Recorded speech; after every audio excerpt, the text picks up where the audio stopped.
پارس گھر سے بھاگ تو جاتی ہے اپنے باپ کے پاس جانے کے لیے، لیکن وہ راستے سے ہی اغوا ہو جاتی ہے۔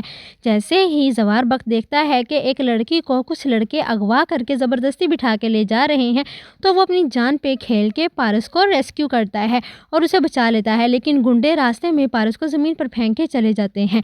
زوار بخت آ کے پارس کو اٹھاتا ہے اور اسے فرسٹ ایڈ دینے کے لیے اپنی جیپ میں بٹھاتا ہے، لیکن پارس وہاں سے بھاگ جاتی ہے۔ جیسے ہی پارس گھر پہنچتی ہے، اپنے باپ کو دیکھ کے بجائے زوار کا احسان ماننے کے وہ زوار پہ ہی الزام لگا دے گی کہ مجھے کسی اور نے کڈنیپ نہیں کیا، اسی لڑکے نے کڈنیپ کیا تھا۔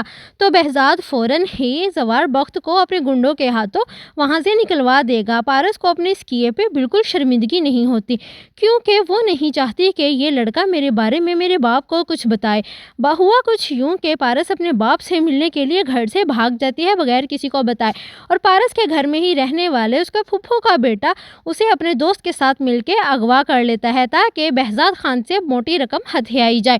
لیکن جب وہ زبردستی پارس کو گھسیٹ کے لے کے جا رہے ہوتے ہیں تو زوار کی نظر پڑ جاتی ہے گنڈے لڑکی کو گھسیٹتے ہوئے لے کے جا رہے ہیں، تو وہ اپنی جیپ پہ اس گاڑی کا پیچھا کرتا ہے اور ان کو چیز کرتے ہوئے ان کو پکڑنے کی کوشش کرتا ہے۔ لیکن جب وہ لوگ دیکھتے ہیں کہ کوئی پولیس والا ان کے پیچھے لگ گیا ہے تو وہ راستے میں ہی پارس کو پھینک کے وہاں سے بھاگ جائیں گے، اپنی جان بچا کے بھاگ جائیں گے۔ زوار بھاگتا ہوا دیکھتا ہے کہ پارس زمین پہ بے ہوش گری پڑی ہے۔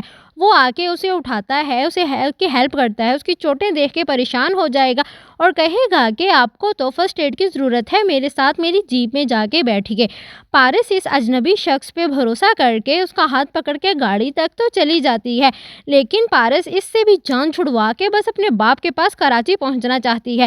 اسی لیے جب وہ زوار کے ساتھ جا کے جیپ میں بیٹھے گی تو اسے اس کی جیپ پسند نہیں آتی اور وہ کہے گی کہ کیا کھٹارا سی جیپ ہے، اس کو جلدی سے تیز چلاؤ۔ جیسے ہی زوار کا دھیان کسی اور طرف ہوگا، پارس وہاں سے بھی چھلانگ مار کے بھاگ جائے گی اور زوار حیران رہ جائے گا کہ یہ لڑکی کہاں چلی گئی ہے، کسی مصیبت میں نہ پھنس جائے۔ زوار اسے سڑکوں پہ ڈھونڈتا پھر رہا ہوتا ہے اور پارس چھپتی پھر رہی ہوتی ہے۔ پھر زوار کی نظر پارس پہ پڑ ہی جاتی ہے۔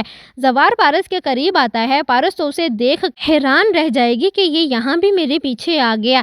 زوار اسے سمجھاتا ہے کہ کبھی کبھی بہت زیادہ چالاکی انسان کو نقصان میں ڈال دیتی ہے، اب چلو میرے ساتھ جیپ میں بیٹھو۔ دراصل پارس اپنے گھر واپس نہیں جانا چاہتی، وہ جانتی ہے کہ یہ لڑکا مجھے میرے گھر پہنچا دے گا۔ پارس تو بس اپنے باپ کے پاس پہنچنا چاہتی ہے۔ پھر زوار اسے زبردستی جیپ میں بٹھا کے اس کے گھر کے لیے روانہ ہو جائے گا۔